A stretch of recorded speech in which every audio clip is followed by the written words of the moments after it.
When you have eliminated the impossible, whatever remains, however improbable, must be the truth. What's an illusion?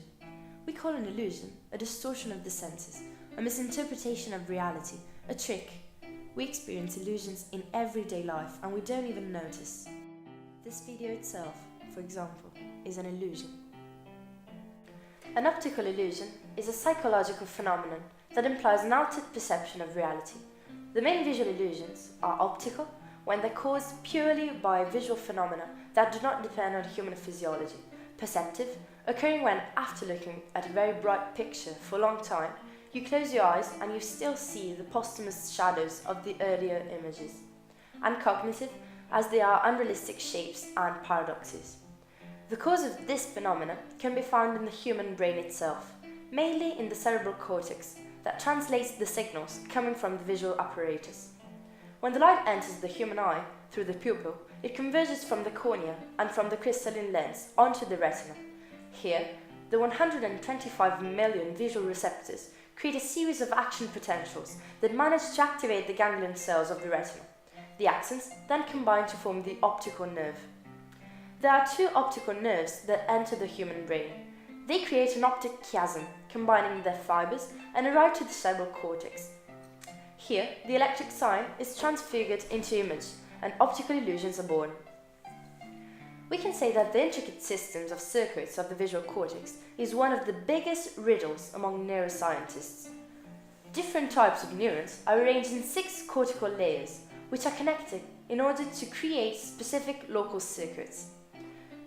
In this complex neurovisual process, the neurons that are thought to be responsible for optical illusions are the ones in the NT area, also called V5. They are involved in making decisions about the perceptions of movements. Knowing whether an object is moving or not, and in which direction, is important for human beings and living beings in general. And it's the decision-making that generates an optical illusion. An example of this is the Caniz's triangle. Actually, the triangle doesn't exist, but this doesn't prevent us from perceiving it. The visual system decides that there is a white triangle over the other elements of the drawing.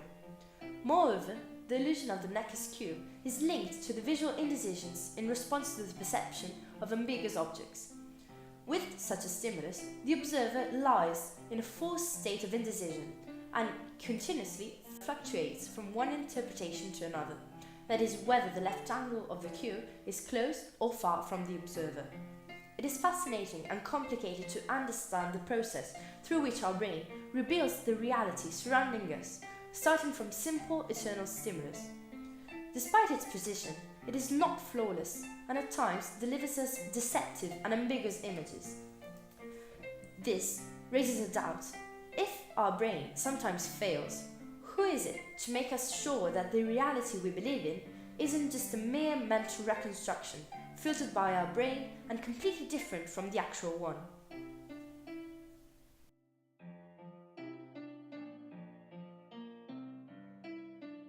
Optical illusions can also be found in the artistic world, and an example of this are Escher's works. Stairways with no beginning or ending, flying birds that blend together like day and night, impossible words that seem to be generated by a dream. When we look at Mauritius Cornelius Escher's works, we are bound to undertake a voyage along the boundaries of space into a reality that does not exist in some deep cave of our mind, and that, when it surfaces, forces us to wonder about what is real and what is only appearance. E equals mc squared. The well-known Einstein's formula takes into account E equals kinetic energy, m equals mass, and c is light speed. But Escher created a relativity, as well as in his composition, leads us to believe that the 3 gravity forces work simultaneously.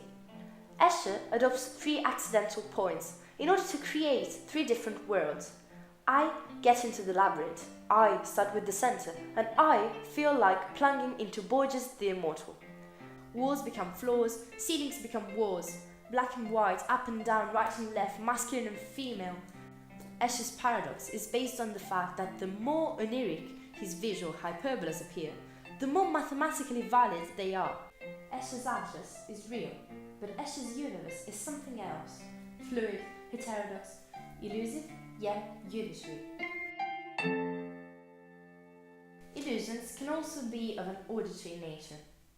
For example, a shepherd tone is an auditory illusion consisting of the performance of any musical scale in two different octaves.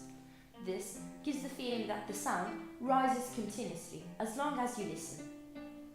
The produced effect is an example of continually ascending tones. On the other hand, Deutsche scale illusion is a method discovered in 1937 by a psychologist named Diana Deutsch. She tricked the brain by listening simultaneously to two melodies that had the same major scale, each with a unique intensity output. The musical notes were alternately heard by the right and by the left ear, in the same way as if they were coming from the same auditory source. Therefore, the entirety of low-pitched sounds were heard in the left ear and high-pitched ones in the right. This is valid for right-handed people, while for left-handed people, the variables are subjective.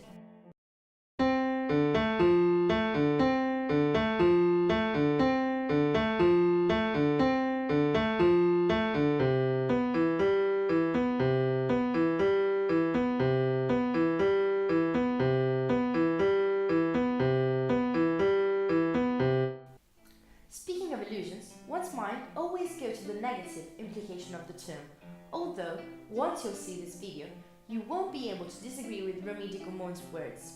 He said that the truth is an illusion, and illusion is the truth.